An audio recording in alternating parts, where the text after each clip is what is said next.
Salve, meus caros, tentando não perder o ritmo aí de estar de vez em quando postando e mantendo os vídeos do canal. Eu vou atender, apesar desse momento político, a gente está muito em cima da eleição aí. Eu acho que é importante não perder o foco do caminho, do que a gente pesquisa, do que a gente trabalha. Várias pessoas me pediram para eu fazer essa referência, para eu dar essa busca.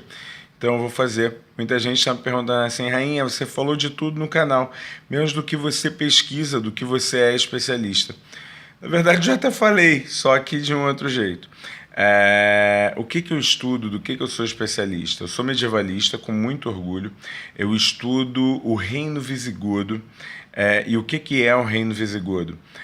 Em meados do século VI, você tem um processo muito intenso de transformação das relações de poder dentro do espaço da Europa.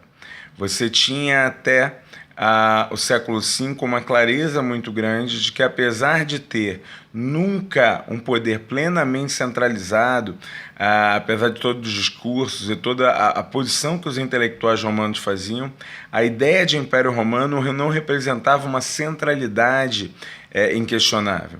Sua fragilização política, suas disputas sociais vão acabar por modificar, por reestruturar o sistema.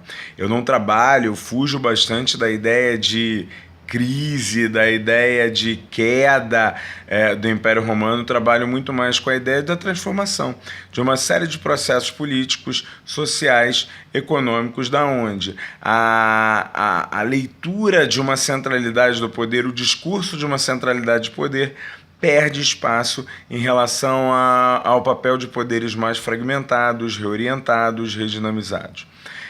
Por conta disso, você tem a ascensão de uma série de novos grupos, uma série de novos poderes.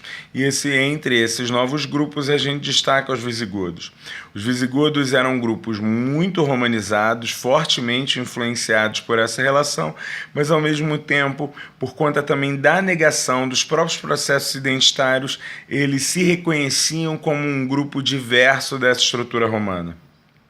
Já tinham uma religião, seguiam a religião cristã, mas dentro de uma versão que era considerada herética, o que é algo recorrente e comum. É a ideia de justamente você estar atuando fora dos espaços centrais, você está atuando nas periferias, e a periferia reproduz o centro, mas também ela garante, ela estrutura suas formas de negação, suas formas de oposição às próprias condições de centro. Assim se organiza a ideia de uma estrutura visigótica, de um regnum visigótico, de um conjunto que acaba se identificando, se reconhecendo como visigodo, sem necessariamente estar buscando uma origem histórica, da onde vieram os godos, como uma etnia que vem inteira comum. Aliás, a gente precisa abandonar esse preceito de história, essa ideia de querer saber como as coisas nascem, crescem, se reproduzem e morrem, a acreditar que existe uma sucessão perfeita da história. Isso é uma bobagem. Então o Império Romano, ele, uma vez iniciando seu processo de estruturações, emerge em vários grupos e várias formas de poder. Um deles, e um dos principais deles, é justamente os visigodos. Ocupam uma região litorânea importante, na região das Gálias, em especial o sul das Gálias. Depois, uma série de disputas políticas, em especial com os francos, vai acabar com que esse grupo acabe, apesar de antes disso, por vários outros fatores de relação com o mundo romano, de combate, já tinham presença na Península Ibérica, passam a estar cada vez mais estabelecidos na Península Ibérica. Automaticamente, então, temos um reino, mais ou menos. Eu não acredito na leitura de reino que a gente tem, porque ela é muito focada em fronteiras, muito focada em estruturas. Eu tenho um domínio, eu tenho a ideia de um domínio muito claro, representado por esse segmento, por essa etnia, por essa formulação, e que vai ocupar a Península Ibérica e que vai dominar a Península Ibérica. Por que normalmente a gente tem a ideia de um reino prontinho? porque eu tenho a igreja preocupada em criar um sentido para esse reino, porque o senso político e a organização social era absolutamente diversa daquela que a igreja, seja pela relação greco-romana, seja pela própria relação da herança, da presença da leitura do Império Romano, do que ela imaginava, colocava ou tratava. A busca de uma centralidade era de alguma forma fundamento para uma série de disputas e relações de poder.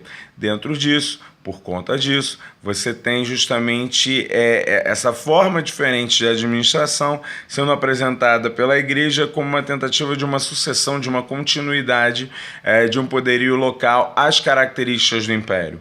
O reino visigodo, para se organiza principalmente a partir de Eleuvegildo, que vai sim incorporar uma série de elementos e características de bizantinos, do mundo romano, mas ao mesmo tempo sem manter elementos dessa identidade forjada e construída e entendida com os visigodos.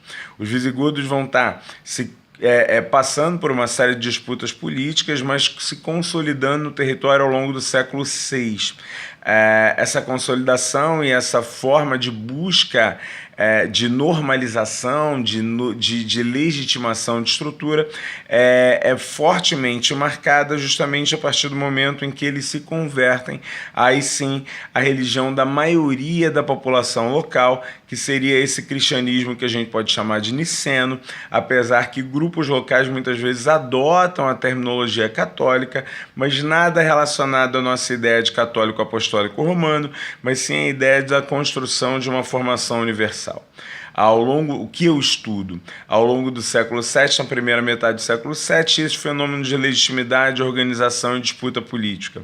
Esses fenômenos, como são muito variados, uma das suas características é buscar formas reconhecíveis de estabelecer esse poder.